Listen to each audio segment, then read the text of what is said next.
Suatu hari di zaman Nabi, ada seorang bapak-bapak.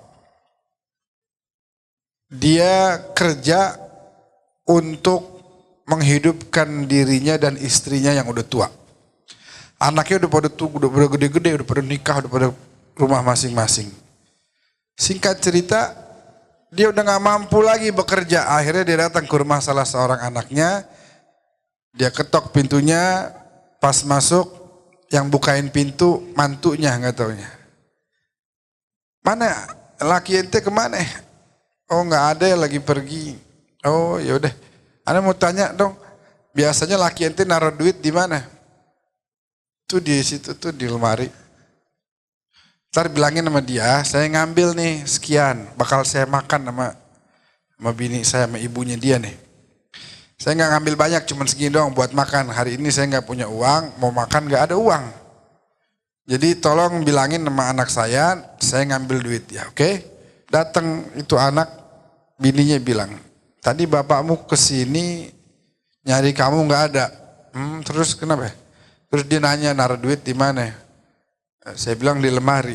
Terus dia ke situ, dia ambil tuh sebagian buat dia beli makanan. Dia ngambil, nggak pakai bilang sama saya. Itu namanya mencuri, kata si anak. Dia bilang bahasa Arabnya, inna abi saraqa mali. Sungguhnya ayahku telah mencuri hartaku. Buru-buru si anak pergi, datengin Nabi Muhammad SAW. Ya Rasulullah, inna abi saraqa mali. Wahai Nabi, bapak saya nyuri duit saya itu. Nabi dengar begitu, ihmarra launu wajhih, memerah wajahnya beliau.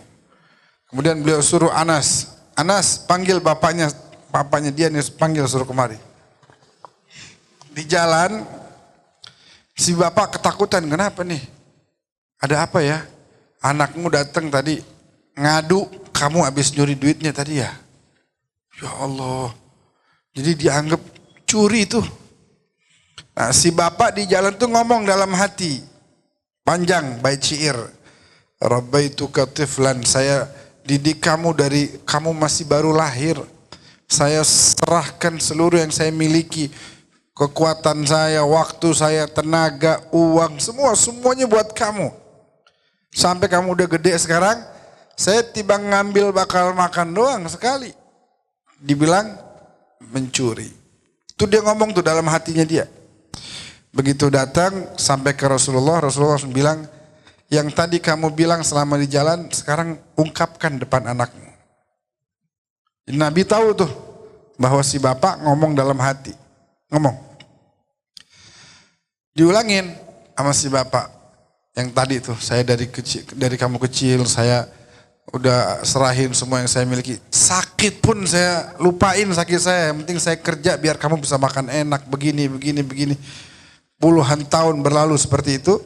Sekarang saya tiba ngambil makan buat sehari doang, dibilang mencuri.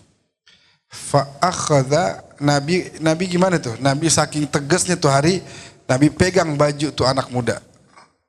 Nabi pegang baju tuh anak muda, Nabi bilang, anta wa ma'luka li abik. Kamu dan seluruh hartamu adalah milik ayahmu. Segitunya hak seorang ayah. Nabi ingin ajarkan kepada kita. Dan setiap anak itu berbakti, saleh, setiap itu pula dia bakal dapat banyak kebaikan dari Allah Subhanahu wa taala. Mungkin ada di antara orang tua kita yang udah meninggal, ya. Pernah dengar kan, idza mata ibnu Adam inqata'a amaluhu illa min salah. Kalau meninggal seorang manusia, semua amalnya bakal terputus kecuali 3. Shadaqatin jariyah, ilmin yuntafa'u bih, waladun salih yad'u lah. Ini ada 2 makna nih. Ada makna ada makna yang secara zahir, ada juga yang eksplisitnya. Makna secara zahirnya begini. Kalau orang tua meninggal, ada anak yang doain, maka bakal terus nyambung pahalanya, kan gitu ya. Tapi ada makna eksplisit juga di situ.